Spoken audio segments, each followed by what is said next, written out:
السلام عليكم ورحمة الله. ازيكم حبايب قلبي، عاملين ايه؟ يا رب تبقوا بخير دايما يا رب. النهارده بقى رجعت لكم فيديو جديد من قناة حكاوي بسمة في المطبخ. النهارده بقى مش هنعمل غدا، النهارده هنعمل فطار. جوزي بقى النهارده من الشغل وقال لي بقى ايه، قال لي انا زهقت من اكل الشارع، عايز كده فطار ايه كده حلو يعني.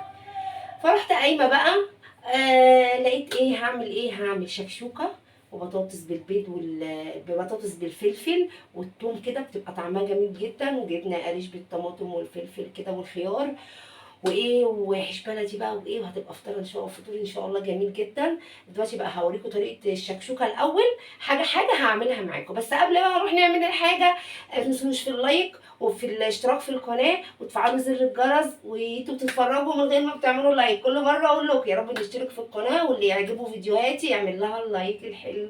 يلا بينا بقى نبتدي بالشكشوكه. لا دلوقتي احنا هنعمل بقى ايه الشكشوكه. هنبتدي بالشكشوكه. بصي المكونات بتاعتها بصل وطماطم وفلفل قرن، فلفل او قرنين، عايزه تحطي رومي او حراق، انا حطاهم حراق، وبيض. بصوا بقى كميه البيض دي اللي انتوا عايزينها، انا مش هحدد كميه لان كل واحد حسب عدد افراد اسرتك هتعمليها، 5 10 3 7 اللي انت هتعمليه.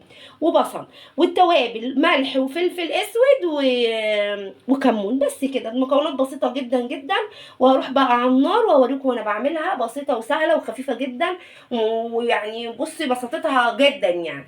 بس هوريكم الاول الشكشوكه، بعد ما نخلص اوريكم بقى هنعمل بطاطس المهروسه والجبنه القريش بقى كده بحركات والتكات بتاعت ام ملك، وارجع لكم دلوقتي. بقى هنحط ايه، سخنا طبعا السمنه، هنحط بقى البصله.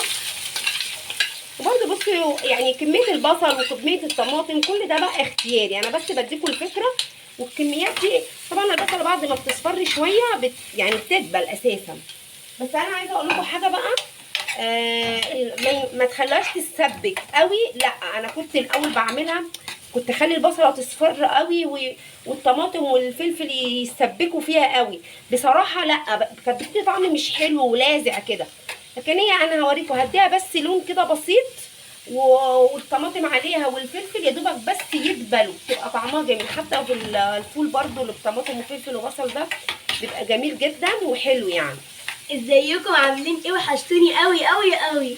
تسلم ايدك يا ماما. بابا بقى النهارده قاعد اجازه وعايز الفطار التحفه بتاعي. ماشي يا ملوك. بس التوابل دلوقتي بقى حطيت الفلفل طبعا على البصل، انتوا عارفين، والفلفل الاسود بحطهم مع بعض.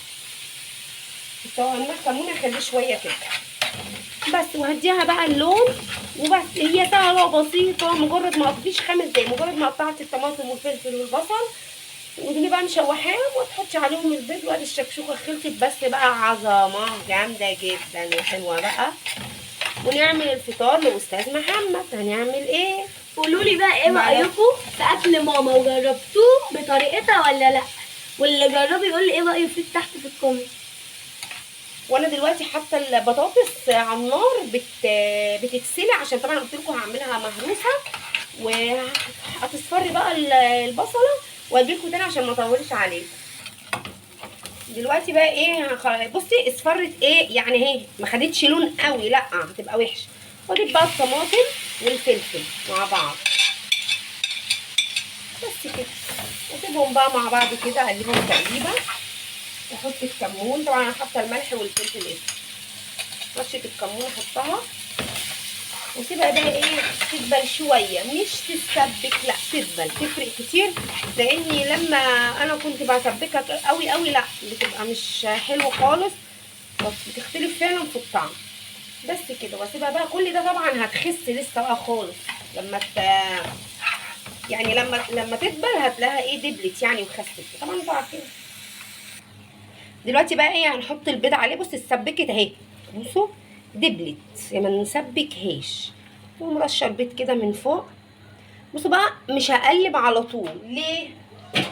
يعني لما بيتقلب على طول بتحس البيض ما بيبانش كده، لكن لما بتسيبيه شويه كده يفقفق كده من الجناب وتديله تقليبه، بحس اللي هو بيبقى احلى يعني. والنار تبقى هاديه، ولا عاليه ولا واطيه. بس كده، وادي احلى شكشوكه خلصت. بس هي هسيبها بقى لما تستوي واغرفها بقى وهوريها لكم. والبطاطس لسه على النار هجهزها. دلوقتي بقى هنعمل ايه، الجبنه القريش بقى وطماطم وفلفل الجامده جدا. بصوا دلوقتي بقى ايه هو ده، بصي الفقفقه دي، قربي كده يا ملوكه شويه، اهي البيضه دي. البيضه دي كده لما تفقفق كده تقومي بقى ايه تقلبي، لكن مش اول ما تبقى على طول، عشان بس ايه ما يعني تبقى كده احلى يعني. عايزه تقلبي عادي برضه بس، واسيبها بقى على النار تستوي ومغرفها هوريها. ودي بقى ايه الجبنه القريش بسيطه جدا.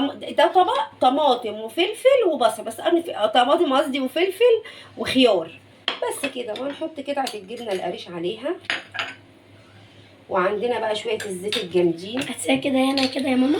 إيه. وشويه الزيت بقى، الزيت بقى حسب ما انت عايزه، بصراحه هي بالزيت الكتير بتبقى احلى بكتير بس كده. وهنحط عليها بقى ايه الكمون والكزبره، يبقى ده كمون وكزبره بتبقى بس، وكتروهم عليها. انا عن نفسي بحبهم كتير جدا، ومحمد بصي عايز يحط برطمان الكزبره كله عليها. محمد يحب الكزبره قوي والفلفل الاسود على اي حاجه بقى بس كده. وادي طبق الطماطم طبعا بقى هنهرسه كويس جدا. وانا كمان بحب الفلفل الاسود، او ممكن اكله لوحده اساسا. تقعد تاكله حتى على اي حاجه بس. واحلى طبق بقى طماطم هتاكليها. قلبه بس كويس عشان هكبر الطبق شويه، لا اما اقلبه بره في طبق، لان انا كده مش عارفه اقلبه، لازم يبقى مهروس قوي يعني. احلى فطار ده ولا ايه؟ ماشي يا ملوك. بصوا بقى احلى طبق جبنه جامد، جربوه. وخلوا بس الطماطم والفلفل البصل صغيرين. بقول لكم الكلمه اللي محمد كل مره بيقولها لي، انا بقطع ساعات كبيره يقول لي حرام عليكي كبيره ليه. فانا بقى النهارده قعدت بقى حنت التخليط الصغير ده عايز طول بال، وانا ما عنديش بصراحه طول البال دي، فقطعتها بقى النهارده عشان ما يزعلش. يلا انا النهارده بقى ايه مدلعاه على الاخر، عشان ايه ما يقولش ايه ان انا مكروته في الفطار ولا حاجه.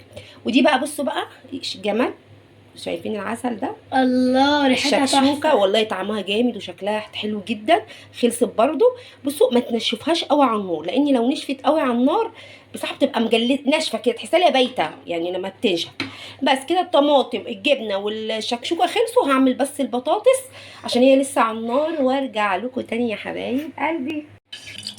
دلوقتي بقى هنحط التومه. طبعا السمنه اتسخنت، حطيت الثوم بس. الثومه بصوا ما تاخدش لون خالص، هتدي طعم وحش مش حلو يعني تبقى صفرة بسيط قوي يعني بس. واحط عليها الفلفل عشان ياخد لون معاه بسيط كده. والتوابل بقى ما انسى مره. عايزه اقول لكم بقى ريحتها طشه الثومه بالفلفل دي مع البطاطس الله تحفه بجد والله حلوه قوي. جربوها بالخطوه دي.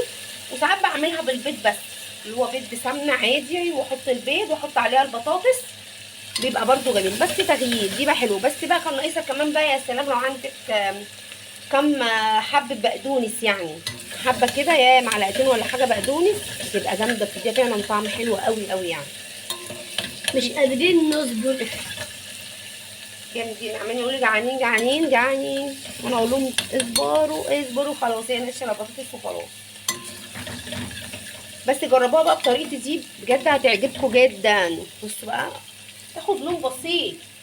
اوعوا بجد تخلوها تاخد لون يعني قوي، لا هتبقى طعمها تبقى محروقه كده مش حلوه يعني. بس كده خدت اللون. اقوم حاطه البطاطس وهرسها كويس قوي، وتبقى بالف هنا وشفا على اللي هياكلها واللي هيعملها زيي. بس كده حطها كده وههرسها وخلاص على كده. دلوقتي بقى حطيت التوابل، الملح والفلفل الاسود والكمون.